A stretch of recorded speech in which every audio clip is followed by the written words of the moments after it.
Bueno, hablar de Leonardo Guevara Díaz es hablar de uno de los más reconocidos músicos y fagotistas colombianos. Él pertenece a una inmensa familia de grandes músicos en Colombia y de gran trayectoria. Además, él se ha movido en diferentes campos de la música, el canto, la dirección, la composición, la docencia y la interpretación de varios instrumentos de viento. En 1995 recibió el título de fagotista del Conservatorio de la Universidad Nacional de Colombia con mención meritoria, y en 1994 el cargo de primer fagot de la Sinfónica de Colombia. En 2004, mismo cargo en Sinfónica Nacional.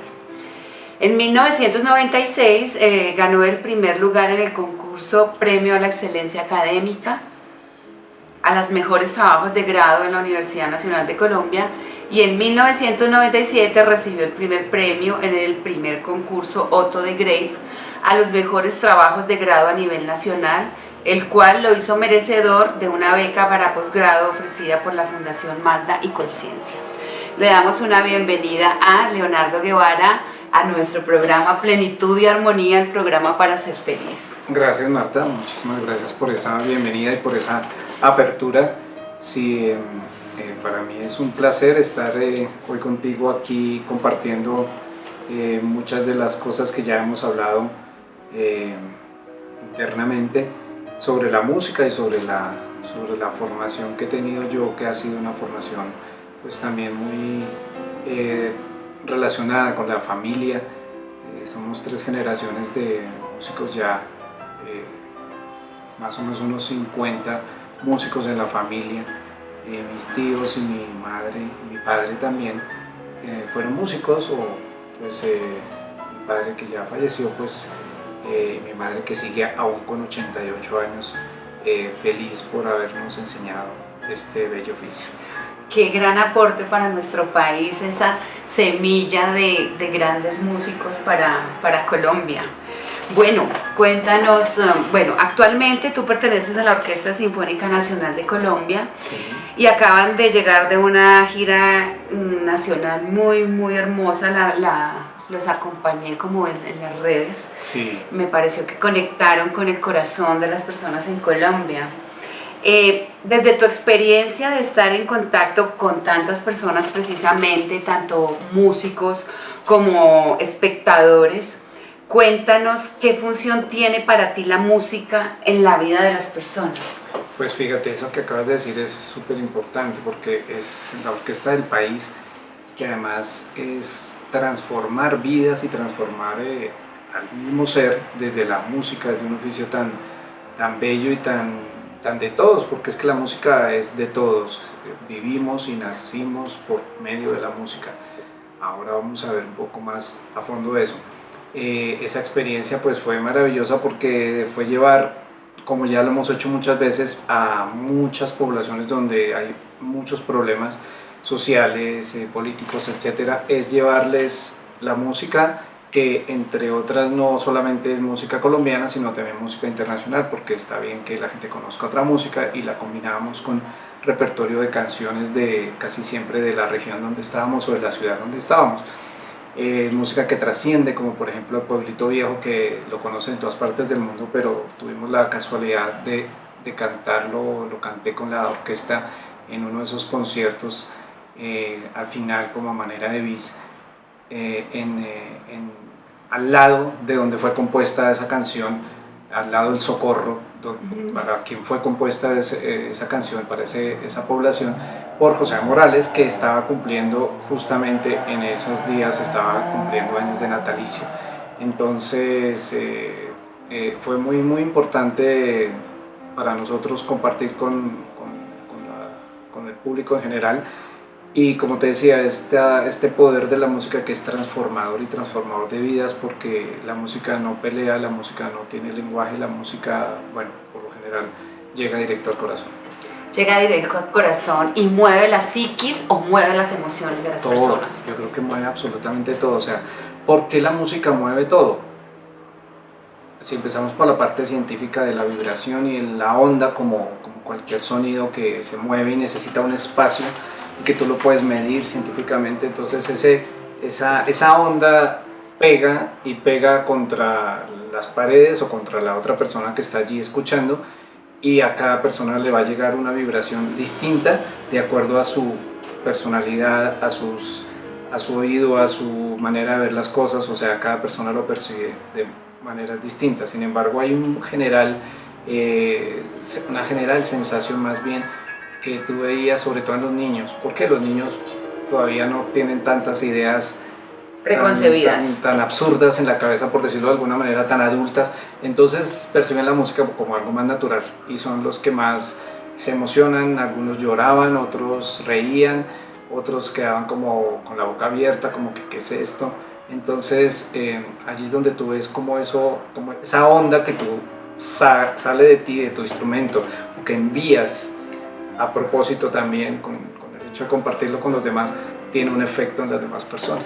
Tiene un efecto que llega directamente entonces al corazón y que de acuerdo al contenido simbólico de la mente también mueve como unos conceptos y unas creencias, claro. Pero también a nivel de vibración del cuerpo, porque el cuerpo vibra, es un instrumento también que vibra y va resonando de acuerdo a las ondas emitidas externas. Anímicamente, ¿cómo influye en la música en las personas? Bueno, la música, como te digo, así como cada persona es distinta, pues influiría en cada persona de manera distinta. Por decir algo, esto que estábamos escuchando al comienzo, que nosotros lo llamamos una tonalidad menor.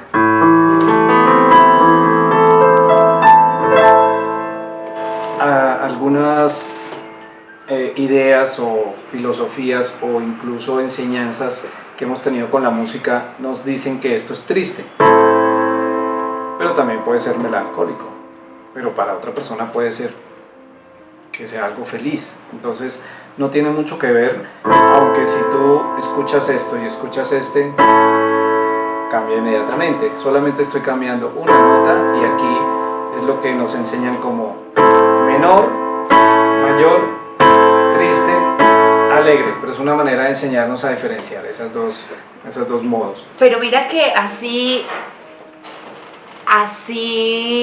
la melodía sea, tú dices, bueno, está catalogada como triste por contenidos simbólicos que yo pueda tener en la mente, pero también vibra en un nivel como de estar más quieto.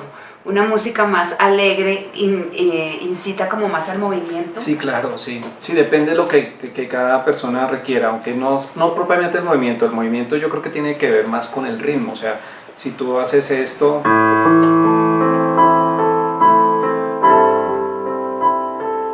es un movimiento más tranquilo, y si quieres mover más, entonces haces el doble de la velocidad, entonces estás moviendo un poco más rápido todo, guardando el mismo esquema, pero se mueve todo más rápido. Entonces ahí es donde yo decía que íbamos a hablar un poco más de eso, porque estamos hablando de la melodía y del ritmo. Cuando nacemos, antes de nacer, estamos escuchando la melodía, que es la voz de nuestra madre principalmente, porque estamos conectados con ella no solamente por el cordón umbilical, sino además a través de los huesos, que es la caja de resonancia de las personas, son nuestros huesos. La madre habla, el niño está escuchando su voz internamente. La madre palpita, o su corazón palpita, y el niño ya está sintiendo, el bebé, el feto, está sintiendo su latir del corazón. Entonces allí ya viene la música insertada, melodía y ritmo, básicamente eso. Entonces por eso hay personas como el científico Automatis, que trabaja incluso a nivel cerebral, trabaja con las personas, con discos y con grabaciones, trabajan sonidos para ayudar a ciertas cosas, a enfermedades o simplemente mejorar la memoria y cosas así. Y para las madres que iban a gestar, entonces ellas grababan un disco para que cuando sus hijos crezcan o estén ya fuera del vientre, puedan estar escuchando a la voz de su madre mientras ellas están haciendo algo y no se van a sentir como tan desconectados, tan solos, tan chiquitos. Como cuando los dejan para salir a trabajar, entonces dejan eso para que el niño o sea, tenga nuevamente esa sensación, escuche Sí. y se sienta tranquilo y cómodo.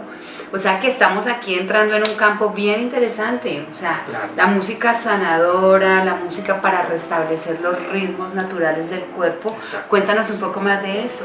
Sí, entonces esa fue uno de los trabajos que hice una vez, fue muy corto porque no todas las personas están dispuestas a hacerlo. Y ya les digo porque no todas las madres, digamos, porque fue en ese caso que yo trabajé con algunas madres enseñándoles a cantar para que grabáramos un disco para que luego lo pusieran para sus hijos. El ser humano además viene ya con un instrumento propio que es la voz humana. Entonces en ese instrumento que está dentro del estuche, muchas personas influenciadas por sus miedos, por la vergüenza, por un montón de cosas no se atreven a cantar, y es ahí donde participa uno pues ayudándoles como a encontrar ese sonido natural de la voz, que lo vamos a hablar un poco más adelante. Sí. Pero esa es una de las pocas cosas con las que uno de los ejemplos que existen hoy en día, que el método Tomatiza después lo conocieron como el efecto Mozart, ¿no? Ah, sí. Como la música Sí, produce ciertos efectos, a algunas personas les produce unas cosas, a otras otras. Vuelvo y digo, porque no toda la música, no se le debe poner a los bebés antes de nacer siempre Mozart o siempre Bach. Puede que sí, puede que no. A veces se les pone Vivaldi, a veces se les puede poner Rachmaninoff, otras cosas. ¿Depende de qué? Pues habría que hacer el análisis con cada persona, porque también ya. depende cómo es la mamá. Hay madres más ansiosas, hay madres más tranquilas, entonces... ¿Qué le han transmitido al feto vía placentaria? Sí, entonces no es como conéctele al niño Mozart todos los días porque sí. Pero eso es hermoso porque... Sino hay que mirar por qué. Porque empieza a respetar la individualidad. Claro que y sí. el ritmo con el que viene cada ser humano. Exacto, ya hay de cosas... les inyecta de todo, pues puede ser que estés alterando ese ritmo. Hasta eso puede ser, o sea, eso son las cosas que pues uno tiene que observar como persona que ayuda, no sé si la palabra sea terapeuta, pero persona que ayuda a otro a estar mejor, a estar bien.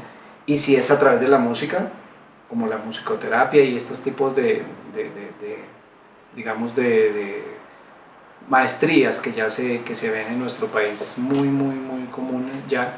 Entonces, a través de eso, cómo ayudar a otras personas. Hablemos un poco de la musicoterapia, que como tú dices es un campo que está cogiendo mucha fuerza, porque hay muchas personas que en realidad no les gusta asistir a terapia, no les gusta como contar, pero pues existen otras vías como la música, como la danza, en la cual las personas pueden resolver muchos temas de su inconsciente o de su estado anímico vital que podrían utilizar. Cuéntanos un poco acerca de eso. Sí, ya digamos en Colombia, sobre todo en Bogotá, hoy día la musicoterapia ya ha avanzado muchísimo.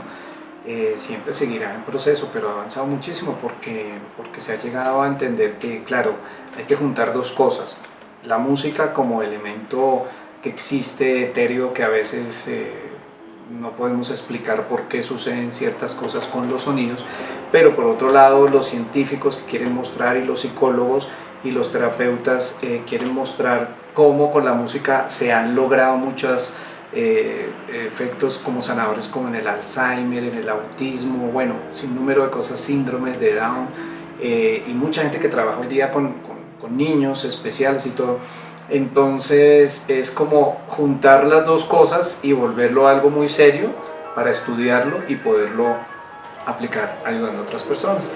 Entonces hemos avanzado muchísimo con la musicoterapia, pero yo creo que la musicoterapia en sí es cómo un sonido te puede ayudar a ti. ¿Qué es lo que hace toda la gente? Todas las personas están escuchando música casi todo el tiempo. Algunos quieren escuchar heavy metal porque eso los tranquiliza, otros no, en fin. Pero la música está produciendo siempre un efecto en la persona.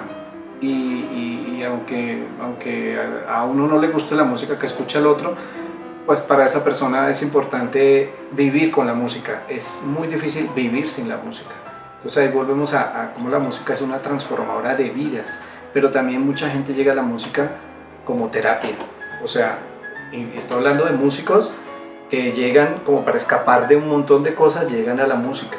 De hecho, los ejemplos sociales a nivel así grande, estamos hablando del sistema de orquestas en Venezuela, del sistema de la red, se llama aquí en Medellín, de orquestas para niños, aquí en Colombia, Bogotá, perdón, el programa 40x40 que inició Petro y que afortunadamente lo dejaron continuar en esta alcaldía, que es darle instrumentos a los niños, porque allí van a tener instrumentos que no tienen que comprar, clases que no tienen que pagar y espacios para ensayar, y van a tener una información y una educación musical mucho más conectada con su realidad, pero también mucho más integral y con el ser, y donde se pueden desarrollar como artistas. Quizás después van a ser músicos, quizás no, pero por lo menos tienen esa opción, y esto para mí es un ejemplo y una burbuja gigantesca en Colombia,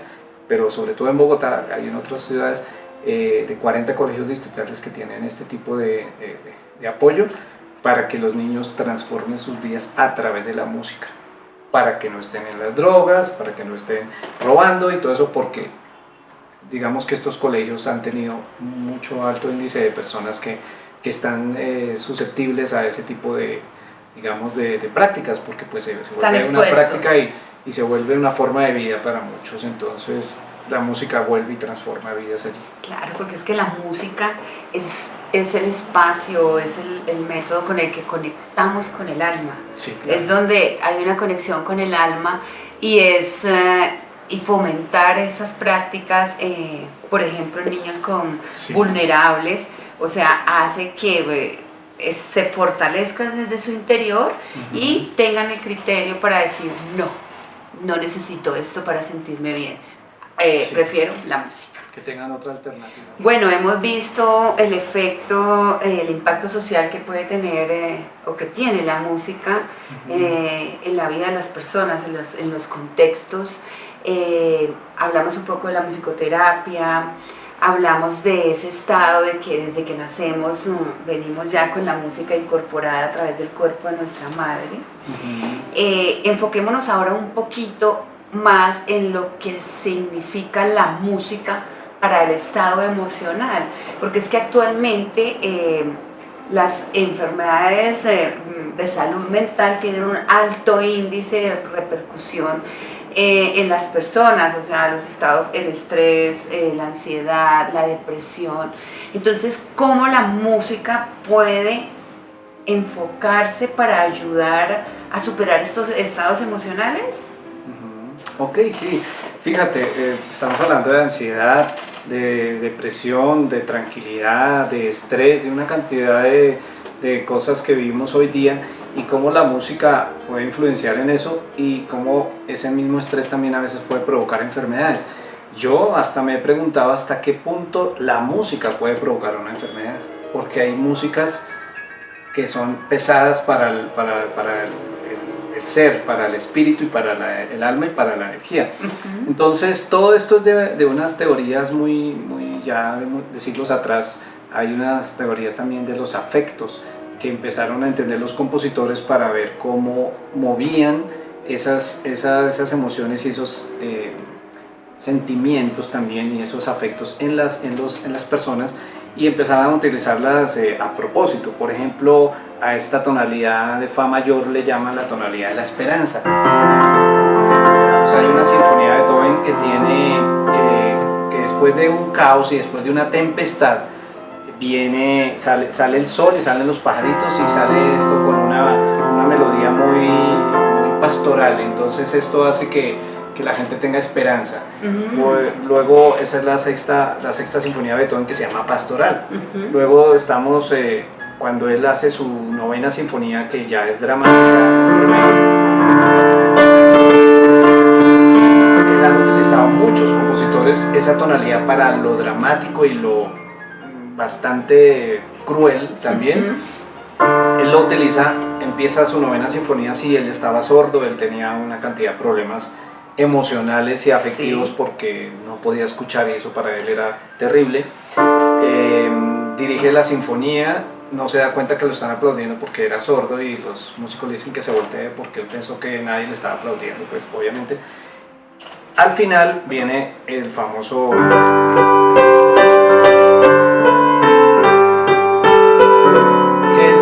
dice ahí que él para con lo que canta, dice, no, así de esta manera no vamos a pelear, porque estaban peleando como las dos fuerzas allí, y dice, ¿cuándo será ese día que vamos a volver a ser hermanos? O sea, él habla sobre la hermandad y La fraternidad. la fraternidad. Eso son finalidades que son muy claras, muy específicas. El do mayor también es un do mayor heroico, como de lo logramos también. Entonces, cada tonalidad tiene a veces unos efectos importantes en el sistema emocional, en los afectos o en los sentimientos. Claro, y a través de la música yo puedo personalmente tomar la decisión de o me deprimo, me pongo a escuchar música muy triste, Claro. o me motivo y pongo una música que eleve mi estado anímico y me lleve como a ser más proactivo o a tener un sistema emocional más esperanzador. Claro que sí. Sí, porque la música o sea, es como las emociones están ahí, tenemos el dolor y el amor, entonces obviamente que nos han enseñado también a sufrir y a la depresión, entonces por eso hay tanta música de cortarse las venas, ¿no? Como dicen, sí. Porque entonces sí, o sea, y esa música es curioso porque tiene una emoción muy fuerte, es impactante, la gente seguirá cantando esas canciones toda la vida, y allí es donde uno se da cuenta. Por ejemplo, un ejemplo como Adele lo dice y lo sabe, y todo el mundo lo sabe, su éxito rotundo cuando empezó a lanzarse como cantante, ya cuando se dio a conocer como cantante, todas sus composiciones salían de su depresión y su estado de haber roto con su novio, entonces era ese sufrimiento, ese dolor que estaba ella volviéndolo música. Y mucha gente se identifica con eso por lo mismo, porque están rompiendo con su pareja o porque tienen alguna tristeza, depresión, entonces se identifica con esa música. Pero digamos que hay que ver cómo como músico uno puede pasar al otro lado también y componer otras cosas distintas, o si no se va a quedar uno siempre en el dolor. Y por eso estamos hablando de esto hoy. De trascender. Cómo con la música, así sea en tonalidades menores como esas, esa música puede ser transformada, puede ayudar a una persona sin que tenga que sentirse triste. Claro, porque ahí entra también en juego el tema de las letras. Y las letras van a ir a afectar todo el sistema simbólico y todos los paradigmas y que las personas tienen con relación a los eventos. Exactamente, eso ya lo vemos luego con la voz, que vamos a hablar del poder de la voz y del poder de la palabra y todo esto. Es como si además de hay una música impactante, precisa, luego viene algo más poderoso que es la letra, lo que estás diciendo. Entonces toda la música de cantina y la música de despecho, todas tienen que hablar mal de la otra persona y sacar la rabia y sirven a veces para eso, para catalizar esos sentimientos. Claro, pero entonces sería para como un primer momento de catarsis, pero cuando ya sale toda esa catarsis tendríamos que utilizar otra música para poder elevar como el estado anímico y lograr una parte terapéutica, ¿sí? Como una acción terapéutica dentro de la persona. Sí. Bueno, con relación a eso, yo utilizo a nivel de la consulta personal, siempre he utilizado una cosa que yo llamo las vibraciones. Son unos solfegios. Ahora tú nos explicas desde la música qué significa un solfegio. Okay. Yo utilizo esos solfegios para lograr que las personas hagan una transformación de su estado vibracional. El estado vibracional está asociado con las emociones y las emociones llevan a los pensamientos. Sí. Entonces, a nivel, por ejemplo, de ansiedad, de depresión, he utilizado estos solfegios para que las personas cambien su vibración, como las ondas cerebrales, ¿sí? Sí. Y su estado anímico lo lleve a otro lugar donde los pensamientos también sean otros. Okay. Entonces, cuéntanos un poco acerca de qué es un solfegio. Pues la palabra solfecho viene de solfeo, que simplemente es el idioma de leer las partituras, que luego se lo inventaron porque pues antiguamente no había un esquema de leer partituras, luego se inventaron luego se inventaron otro sistema, luego se ha vuelto a unos antiguos. Hoy día estamos tratando de como músicos de encontrar la música más allá de salirnos de esos esquemas. Entonces, esa palabra como tal significa eso. Sin embargo, a lo que tú te refieres específicamente es algo que empezó a proponer Leonardo da Vinci, que está cumpliendo años hoy. ¿Hoy? Leonardo da Vinci está cumpliendo años hoy. ¡Ay, qué maravilla! Y que plasmó en su Hombre de Vitruvio. Ujú. Allí puso unas cifras que muchos no entendían, otros lo empezaron a analizar y ya hoy hay más estudios sobre eso. Esas cifras simplemente, o esos números, significaban frecuencias de sonidos. Ujú. Entonces ponía, por ejemplo, esta, o ponía esta, o pues cualquier sonido, pero lo ponía con su equivalencia en hercios. Luego, el círculo que él puso ahí, y siguiendo ese círculo se van creando unas como melodías, digámoslo así, que él llamó o lo han llamado luego el círculo perfecto del amor. Es como uniendo esas notas y ese círculo de sonidos crean un círculo perfecto que se llama el amor. Libro de Leonhard Horowitz que se llama El código secreto, el verdadero código secreto de Da Vinci, el amor.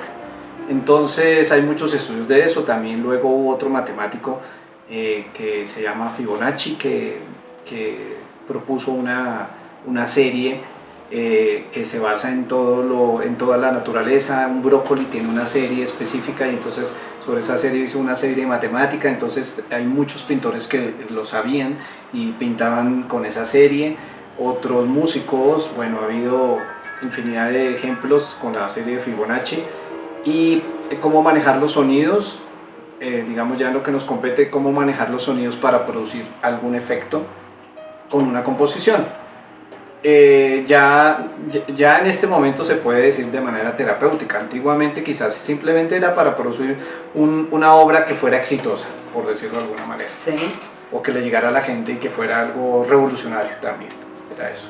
En épocas de guerra también había compositores que tenían que escribir música, les tocaba escribir música para la guerra o para convencer también a las personas de que fueran a la guerra o este tipo de cosas. Entonces la música, de alguna manera también los sonidos han sido manipulados para ciertas cosas. Algo que Increíble. no alcanzamos ni siquiera a veces a dimensionar.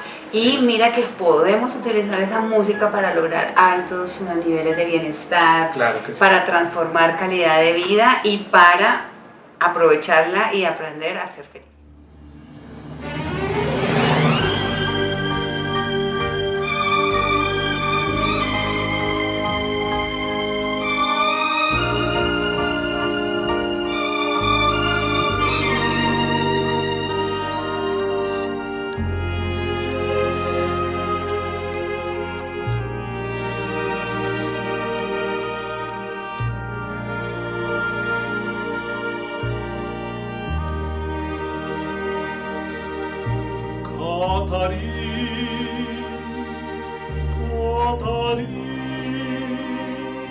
Perché mi dicesti parole amare, perché mi parli o cuore me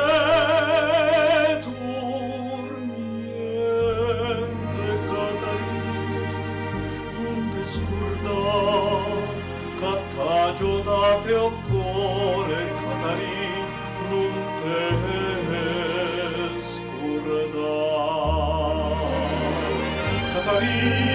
Catarì che veni a dicere stu parla che me da spase me confessore che persona santa ma dito figlio mio la sala sta.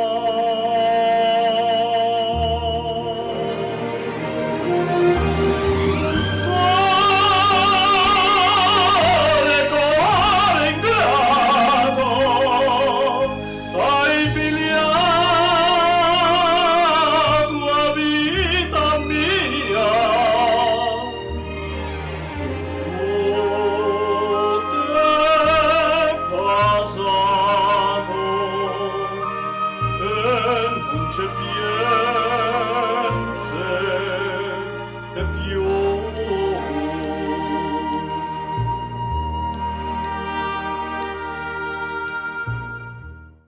Desde que te escuché cantar la primera vez, es una experiencia mágica, vibracional, o sea, que lleva y conmueve personalmente hasta el alma. Y como cantante veo que has realizado recitales en diversas salas del país, grabaciones para la Radiodifusora Nacional de Colombia, has actuado como solista y en roles de ópera con las orquestas sinfónicas del Conservatorio de la Universidad Nacional, Orquesta Filarmónica de Bogotá, Orquesta Sinfónica Juvenil de Colombia, con el Taller de la Ópera de la Universidad de Caldas Manizales y con la Orquesta Sinfónica Nacional y en París. ¡Qué voz tan privilegiada! ¡Felicitaciones! Muchísimas gracias por esa felicitación. Bueno, habla a propósito de la voz, Serge Wilfar, en su libro Encuentra tu propia voz, propone la voz como instrumento para el desarrollo personal. Sí, es correcto. Bueno, él llegó a eso, llegó a escribir ese libro, llegó a lo que es hoy día, por una común que aparece siempre en la ópera. La ópera para mí es lo más exigente en cuanto a la voz se trata, o para la mayoría de los cantantes. La voz humana tiene un poder increíble, es el estuche es la que traemos en el estuche más bien, pero llevarla a cantar ópera ha sido lo más extremo. Es el uso y el abuso de la voz. Para mí la voz humana no debería estar hecha para cantar ópera, pero eso ha sido más bien una exigencia de la carrera como músico, o más bien del desarrollo de la música y de la ópera y del drama, de contar historias y todo esto, pero llevando la voz a un nivel máximo, donde muchos compositores incluso sabían que los tenores podían subir un poquito más, entonces escribían un poco más arriba y todo eso porque querían exigirle más y más a la voz. Pues siempre tiene sus buenas y sus malas consecuencias esto. Muchas personas han terminado sin poder volver a cantar, haciéndose daño en sus pliegues, sufriendo incluso, vuelvo y digo, puede ser que las enfermedades que han adquirido las han adquirido a través de la música, o de llegar a cantar de ciertas maneras, porque es exigirle demasiadas cosas al cuerpo que, si no se hacen con cuidado, pueden llevarte a un problema médico. Entonces este señor a los 45 años ya había cantado óperas, tuvo profesores, lo guiaron por un cierto camino, pero se dio cuenta que esa no era su voz. Incluso formándose en un sitio, en una academia para la voz o conservatorio donde aprendía a formarse como cantante, no lo supieron guiar. Y cuando él se dio cuenta de eso, dijo: también es muy tarde para empezar una carrera en este momento, para transformar y cambiar todo y luego empezar una carrera profesional en la ópera. Ya cantaba ópera. Entonces poco a poco se fue yendo hacia lo terapéutico, hacia mostrar cómo con su propia experiencia se dio cuenta que esa no era su voz, y cómo empezó a descubrirla, y cómo empieza a mostrarle a otras personas y ayudarles a descubrir su propia voz, así vayan a ser cantantes o así no lo vayan a hacer, porque luego a él lo visitan no solamente cantantes, sino pianistas que quieren trabajar como él enseña, a desbloquear el cuerpo, a sentir mejor su cuerpo, a hacer conciencia corporal. Vienen pianistas, vienen bailarines, vienen actrices, otros instrumentistas también, para que les ayude a enfocar su sonido, su instrumento de manera sana. Básicamente es eso. Bueno, una persona del común, ¿sí? ¿Qué beneficios le trae trabajar con su voz? Bueno, las personas que, por decir algo, una persona está haciendo aseo, cualquier persona que dice: yo para poder hacer aseo en mi casa tengo que poner música. Sí. Es un beneficio porque te está alegrando algo que de pronto no es tan chévere como hacer oficio, pero te está alegrando el rato, y la persona se pone a bailar, a cantar y a hacer oficio, y pues por supuesto que el oficio va a quedar muy bien, porque pues está contenta, está feliz. Eso es traer felicidad a una situación que puede ser infeliz. Es volverla feliz, disfrutarla y quedó bien hecho el oficio. Qué hermoso. Por ejemplo, eso es uno de los ejemplos. Uno de los ejemplos, sí. Además que la voz tiene que ver psicología, o sea, desde la psiquis tiene que ver con la necesidad de ser escuchado, Claro que la sí. necesidad de reconocimiento.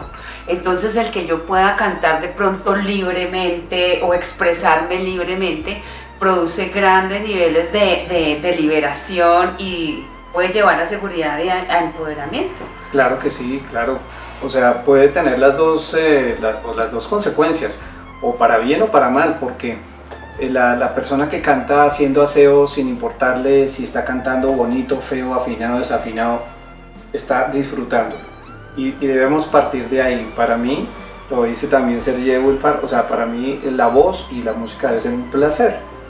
Y cuando uno va a las universidades y entonces tiene ciertas exigencias para los estudiantes y los estudiantes se paran a veces a cantar solamente viendo si van a completar las exigencias de los profesores y no lo disfrutan, para mí es terrible porque yo les digo, pues yo también pasé por eso obviamente, pero les digo, por favor disfruten la música y necesitamos que disfruten de cantar. Esto es un placer y debe ser un placer y ahí se vuelve, quiéralo o no, terapéutico, porque cuando tú estás trabajando de manera plácida tu voz o un instrumento, incluso o con el piano, lo que quieras, pues te estás ayudando a ti, a tu ser, a ser mejor o a estar mejor.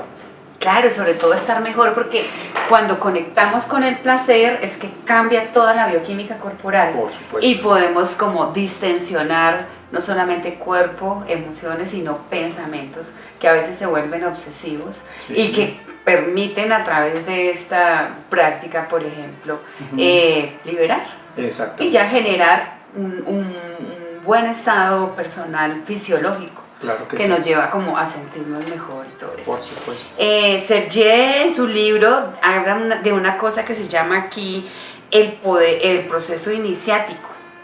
Ese proceso iniciático dice es donde prescindimos del hombre viejo, morir a la voz falsa, ahogada en un cuerpo deformado por las tensiones psíquicas y los estereotipos mentales. Sí.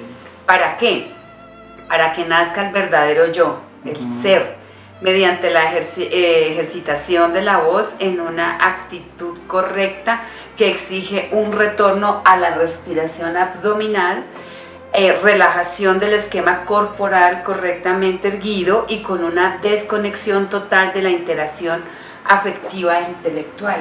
Sí, eso básicamente cuando viene una persona para su primera clase de canto, no necesariamente quiero decir que no canta antes, pero que si viene a su primera clase conmigo, soy muy claro y les digo cómo empiezo yo a trabajar la voz con dos aspectos importantes. Primero, la respiración natural y segundo, la fonación natural. De ahí partimos. Eso significa conciencia del cuerpo también al estar trabajando la respiración y significa que si yo los puedo ayudar en ese camino para que luego puedan disfrutar de la voz, perfecto. Si no, no me interesa porque lo que dice Serge Wolfar aquí en su libro también, él habla de los profesores que fabrican voces. Entonces tienen 10 alumnos y todos cantan igual. Y no debería ser así, cada persona es distinta, cada persona tiene su propia voz, su propia huella. La voz es como la huella y así funciona, o sea, eso no lo estamos inventando hoy. Entonces, él habla mucho también de la respiración, yo insisto mucho en la respiración también. Hasta que no tengas un desarrollo de tu respiración, no vas a poder lograr cantar ciertas cosas, porque para cantar ciertas cosas necesitas mejor aire, mejor respiración, mejor soporte de la respiración, lo cual no significa tensión, ni fuerza, ni tensiones en la cabeza, en la mandíbula, en el cuello, ni fuerza abdominal, como muchos han pensado y como muchos profesores lo enseñan desafortunadamente, porque eso no tiene nada que ver con lo natural. O sea, Pavarotti decía en una clase magistral, hablando de respiración, porque él, además de que tenía una caja muy grande, él era alto y tenía una caja grande, no por lo obeso, sino su caja torácica era grande y no se le notaba la respiración. Le decían cuál es el secreto de la respiración y díganos cómo hacerla. Entonces él decía, es sencillo, ustedes han escuchado llorar a un bebé toda la noche. Nadie le ha dicho a ese bebé cómo cantar, cómo respirar ¿Cómo llorar? o cómo cantar. Llorar es una manera de cantar. Es la primera manera de cantar. Oh, mira qué maravilla. Ya te voy a decir por qué. Dicen, ustedes escuchan llorar al niño toda la noche y al día siguiente lo escuchan disfónico o cansado. No. Respira de manera natural y su sonido tiene una fonación natural que nadie se la ha enseñado. ¿Cuándo empieza eso? Cuando el bebé, y esas son las dos cosas que empiezan al tiempo, justo en el mismo momento. Cuando sacan al bebé, antes de cortar el cordón incluso, lo primero que él tiene que hacer es respirar. Pero ¿cómo le ayudan a respirar? Le dan su palmada. Porque si no respira solito, le tienen que dar su palmada. ¿Para qué? Para que él, por el impacto del golpe que siente en el cuerpo, tenga la intención de llorar o de responder a ese golpe, Sí. a esa palmada, llorar. Respira por primera vez y canta por primera vez. Mira qué bello. Es traumático. Sí. Es traumático. Todo el mundo dice, nacer no es nada fácil y es traumático. Ajá. Si naces en una piscina es distinto, si naces en otras condiciones es distinto. Pero digamos, esa manera de hacer es distinta porque te obligan a respirar, porque tienes que respirar o si no te ahogas. Entonces ahí viene la respiración y la fonación natural. Ahí empieza. Entonces partimos de que es traumático la primera vez que respiramos solos y la primera vez que cantamos solos. ¿Qué es el llanto? Que es ese momento. Entonces después toca empezar a quitar esos traumas también en los adultos. A reprocesar esa información. Porque uno no sabe a veces por qué no pueden cantar si quieren cantar. O porque las personas a veces quieren hablar y no pueden hablar. Exacto. Entonces toda la expresión, toda la libertad, todo la tiroides, el quinto chakra, que nos muestra cómo podemos expresarnos y cómo ser creativos. En la expresión. Bueno, ¿qué puede encontrar una persona que no tiene aspiraciones de cantante en tus talleres de voz? Puede aprender a respirar. Eso suena chistoso, pero es así. O sea, puede aprender a respirar de una manera más profunda, más completa. ¿Por qué? Porque el ser humano respira. O sea, si no respiramos nos morimos. Eso sí, tú puedes dejar de cantar, pero no dejar de respirar. Cualquier persona en la calle está respirando y no pasa nada. ¿Sí? Va a durar lo que dure y bueno, se va a morir cuando tenga que morirse, pero no va a pasar nada distinto. Pero si comparamos la respiración de los perritos, que es rápida, muy agitada, es libre pero agitada, los perritos duran 15 años, 13 años o 15 años más o menos, tienen de vida. Las tortugas respiran profundo y lento. 110 años, 120. ¿Por qué estos, cómo se llaman? Todos estos tibetanos, Telopsan Rampa y esta otra señora, bueno, se me fue el nombre, duran más años? Mucha gente dice que es porque no comen carne y todo eso. Yo no sé, esa parte no lo podría afirmar, pero yo sí creo firmemente que se debe a su respiración, que es más conciencia del cuerpo, que respiran más profundo y que la utilizan todo el tiempo mejor que cualquier otra persona. Entonces, eso es lo primero, digamos, eso es lo primero que trabajamos. La respiración. La respiración. Y luego cómo empezar a hacer sonidos para buscar la resonancia, desbloquear todas las tensiones, como lo dice Sergio también, para que tu voz suene como debe ser tu voz natural. Porque el problema que le sucedió a Sergio Wilfar es que su profesor lo llevó a cantar como otro cantante y no como él. Y eso sufren muchos que quieren imitar a otro y es que mi cantante preferido es tal, entonces terminan cantando como esa persona. Sí. Porque se ven todos los videos como hoy día en YouTube, entonces todos los videos terminan cantando como esa persona. Pero ¿dónde está tu voz? Entonces aquí llegan a veces estudiantes de 17 años, 20, 22, cantando con una voz que no es la de ellos. Número uno, con una voz como si tuvieran 50 años. Número dos, con la voz con un timbre de alguien que han escuchado mucho. Entonces empezamos ese trabajo de respiración y de fonación natural para que vaya descubriendo su propia voz. Muchas veces, algunos y algunas han llegado a un punto donde dicen, no me gusta esa voz, no me gusta cómo me suena la voz así. Y yo les digo, qué pena contigo, pero esa es tu voz libre. No voy a decir esa es, te lo puedo asegurar, jurar, esa es tu voz libre. Ya te diste cuenta la diferencia, a veces graben la voz y luego libre y la voz escuchen en como su la han casa. educado. Esa es tu voz libre. Ujú. Que se va a desarrollar hasta dónde, que si te vas a volver una soprano para cantar ópera o para cantar otras cosas, lo que sea, o que si música popular por aquí por allá, eso ya lo dice el tiempo, ¿sí? Porque la voz empieza a desarrollarse desde que naces hasta más o menos hasta los 35 años, se desarrolla completamente hablando a nivel fisiológico.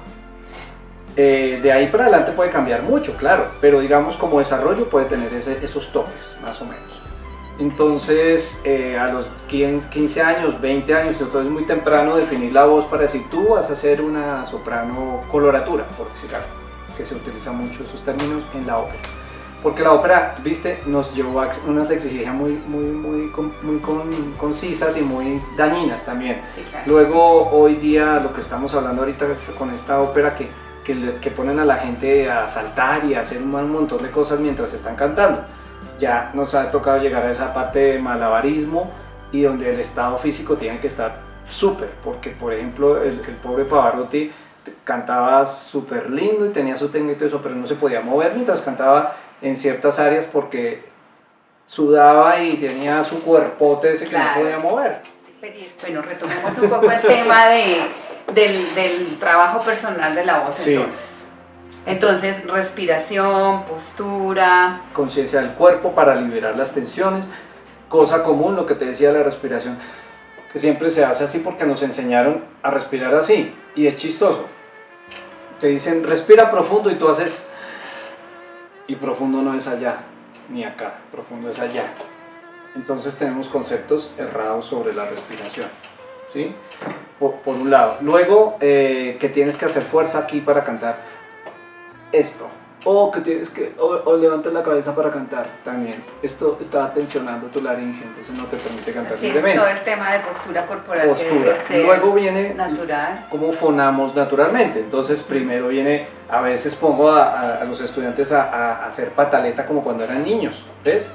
¿Cómo era usted cuando era un bebé o cuando era un niño? ¿Cómo cantaba? Porque no sacan la voz, no la sacan, y si no la sacas, no la puedes trabajar. Es como tener el piano apagado. Pues incluso puedes hacer esto, pero no va a sonar. Entonces primero, para sacar la voz, hacemos ejercicios de fonación, como ejercicios muy de juegos, como por ejemplo los niños que hacen esto. Mira, los bebés hacen esto y nadie les ha enseñado para qué sirve, pero lo hacen también. Y uno le juega al bebé así, se ríen y todo, luego y empiezas a buscar cómo suena por acá, suena por acá, suena aquí, suena aquí, suena aquí. Toda la resonancia en los huesos. Que realmente es esto lo que resuena. Luego se puede sentir que uno lleva la vibración hasta los pies, que te está vibrando toda la espalda, sí, claro, porque todos son huesos, es caja de resonancia. Pero donde inicia aquí con los plays vocales, con sus fricciones allí, y luego se va conectando con paladar y con todos los resonadores. Y son unos huequitos que hay por acá, otros por acá. Entonces todos esos son los que llaman los formantes y los espacios donde se forma tu propia voz. Yo no tengo los mismos huesos que tú tienes, entonces tu voz suena distinto a la mía. O si hubiera dos hombres, o con mis hermanos, por ejemplo, no tenemos la misma voz. A veces hablando, sí, por teléfono mi mamá nos confunde, somos dos de mis hermanos nos confunde, pero son fisionomías distintas. Y son instrumentos distintos aquí en esta parte. Entonces, ahí ya empieza el juego de las voces y de buscar cómo tu voz puede sonar o en la nariz o en la boca acá al frente. Empiezas con eso, o en la garganta, que es lo que no se debe hacer. O sea, la voz aquí, la garganta apretada y la voz sale atrapada, desde otra parte. sino que salga la voz libremente. Y luego tú empiezas a jugar con sonidos como hacen los tibetanos con sus cantos armónicos o los cantos mongoles también le llaman, que empiezan a hacer como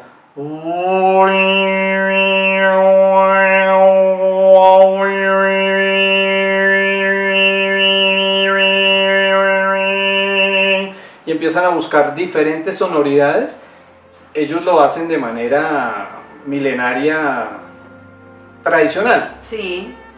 También lo hacen terapéuticamente. Luego eso se volvió, ya hoy día se volvieron como agrupaciones musicales algunos, y la gente que lo hace, que ya no son, los grupos que se ven por ahí no son tibetanos, pero sí hay muchos grupos musicales que hacen ese tipo de música para sanar y para ayudar a otras personas. Claro, y sobre todo para calmar la mente y aquietarla. Bueno, es un trabajo muy interesante el de encontrar esa voz personal, porque me surge la idea escuchándote de que el primer canto es el llanto. Y siempre nuestras sociedades no llore, reprima. Ahí Entonces está. como quien dice, no hable, no se manifieste.